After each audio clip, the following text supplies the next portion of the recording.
One of the most amazing events in recent history occurred in Zaytun, Egypt, where the Blessed Virgin Mary appeared to more than 500,000 people from 1968 to 1970 atop St. Mary's Coptic Orthodox Church.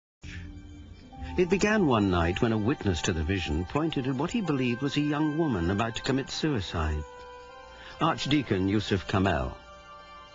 He looked at the church. First he saw a ball of light. That light developed to be a young lady on top of the dome in the middle of the church. After a while, all passing by stopped to see the girl that's commit suicide from on top of the church.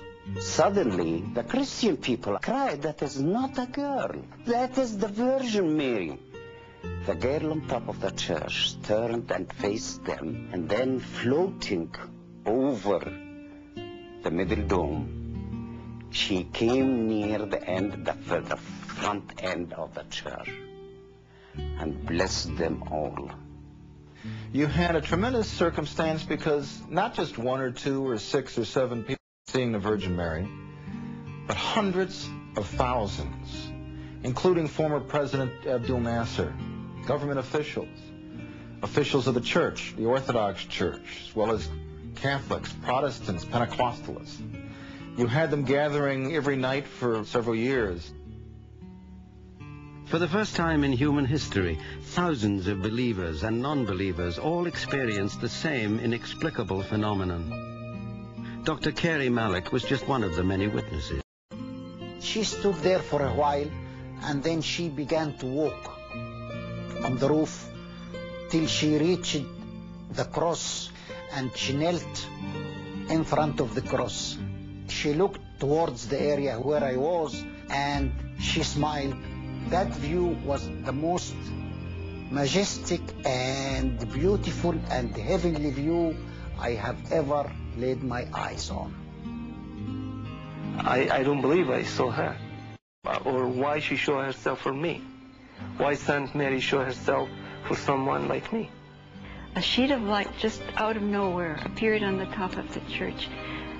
And my sister-in-law says, "Look, she's standing there." She came down, she stood on the ground beside the church. And then she moved into the church, and then she vanished. Many hundreds and then thousands, then tens of thousands and hundreds of thousands of people congregated there and for themselves saw phenomena and strange smoke and what looked like nearly luminous birds or doves. And this went on for several years to the point where, by some estimates, 1 million people saw the Virgin Mary in Zaytun or some type of supernatural phenomenon. The question is, why Zaytun? Why Egypt in the mid-1960s when the Middle East was a powder keg? War was in the air, a massacre had been plotted. The homes of Christians were marked for blood. Peace, it seems, would take a miracle. They marked every house of the Christians with a red cross, and then appeared the Virgin Mary. And instead of taking revenge of them, she cured them, healed them, gave them sight. The paralyzed began to walk. I heard a man shouting, "I see, I see." I was told the man was a blind Muslim and the Holy Mother gave him back his eyesight. I can see. His eyes were opened and saw the figure of the Virgin in front of him on top of the church. The man was hysterical. He cried out. The miracle happened. The miracle happened. The miracle happened. I can see. And began stretching his hands, touched everyone around him. One girl named Teresa Galila had polio when she was about 6 months old. She could drag her legs with crutches, and she was healed at Zaytun. And I had seen her walking. One of the most amazing miracles of healing occurred to a woman with breast cancer who came to Zaytun in search of a cure. One night, as she lay sleeping in a room near the Church of St. Mary's, she had a vision of the Blessed Virgin Mary. see the Virgin. She's standing by my bed. Now she's by the window. And now she's gone. Before she go to sleep, deep sleep, she felt the Virgin coming in with a small boy. The young boy gave her a small knife or something like that. And the Virgin told her, I am going to remove the cancer from your breast. Oh, it's painful. I can feel it. The next morning, the priest found a bowl of tissue next to her bed, and she was covered by a cloth with the sign of the cross written in blood. The amazing thing is, there is no sign of any wound or any opening or anything. X-rays, analysis prove that is free from cancer completely.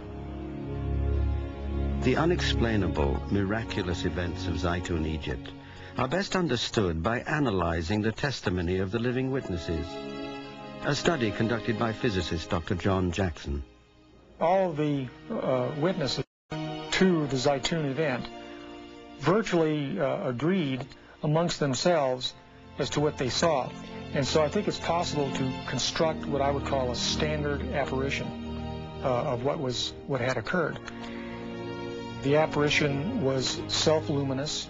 Most of the people would say they could see some features. Virtually everybody said the apparition would move in a natural manner and look very realistic. Some people would say the apparition was bigger than life in terms of its size. What's interesting about it is that you had so many people who come from so many different parts of the world, really, coming together to agree that this is what generally people saw. And more compelling evidence was found through analysis of the photos, which Dr. Jackson verified as authentic. The question is, are those real photographs? What you look for in a scientific evaluation of these photographs are internal consistencies or inconsistencies. I spent a amount of time studying those photographs, and I can't see any inconsistencies. So if that's true, then that would argue that the apparition was able to generate physical light that was able to go to a camera, go through the optics, record itself on the photographic emulsion of the film as a photochemical reaction, and hence you have something physical associated with the apparitions. On the anniversary of the apparition at Zaytun, Pope Kyrillos VI declared that this was indeed an authentic appearance of the Blessed Virgin Mary, whose silent message of love and hope had miraculously brought peace to the religious conflict within Egypt. Something very strange has happened here, perhaps something profound. You might be dealing with a phenomenon that lies out of heretofore classical science, and we have to be prepared for that.